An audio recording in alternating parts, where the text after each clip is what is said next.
இன்று தாந்தேராஸ் என்று குறிப்பிட்டீர்கள். இந்த நாளில் என்ன செய்ய வேண்டும்?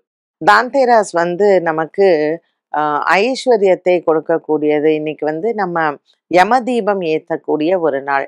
இந்த யம தீபம் இன்னைக்கு எதுக்காக ஏத்துறோம் இந்த திரையோதசியில அப்படின்னு பார்த்தீங்கன்னா, நம்மளுடைய இறந்த முன்னோர்கள் இந்த மகாலயபக்ஷ காலத்துல இந்த பூலோகத்துல நம்ம கூட இருக்காங்க. திரும்பவும் இவங்கள அந்த பித்ருலோகத்திற்கு அனுப்பக்கூடியது. ஸோ இன்னைக்கு யம தீபம் ஏத்துறது ரொம்ப விசேஷம். தாந்தேராஸ் லக்ஷ்மி பூஜை பண்றது. ஸோ இருளை நீக்கி ஒளி வருவது அப்படிங்கிறது தான் தீபாவளியே. இந்த திரையோதசியில அதுவும் சனிக்கிழமை இந்த சனி மகா பிரதோஷத்துல நமக்கு எந்த விதமான துர்மரணங்கள் குடும்பத்தில் வராமல் இருப்பதற்கும் ஆயுள் ஆரோக்கியங்கள் நமக்கு மேம்படுவதற்கும் இந்த யம தீபம் ஏத்துவோம். ஸோ இதை கோதுமை மாவுல ஏத்த சொல்றாங்க. கோதுமை மாவுல 4 முகம், அதாவது 4 திக்குகளுக்கு 4 முகமாக இந்த கோதுமை மாவுல செய்த தீபத்தை நம்ம வாசல்ல தான் வைக்கணும், வீட்டுல வைக்க கூடாது.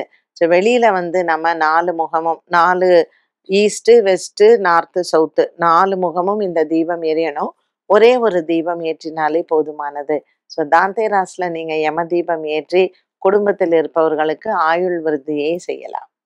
என்ன நேயர்களே, இன்றைய சுபதினம் நிகழ்ச்சி அனைவருக்கும் பயனுள்ளதாக அமைந்திருக்கும். மீண்டும் சந்திக்கும் வரை நன்றி, வணக்கம்.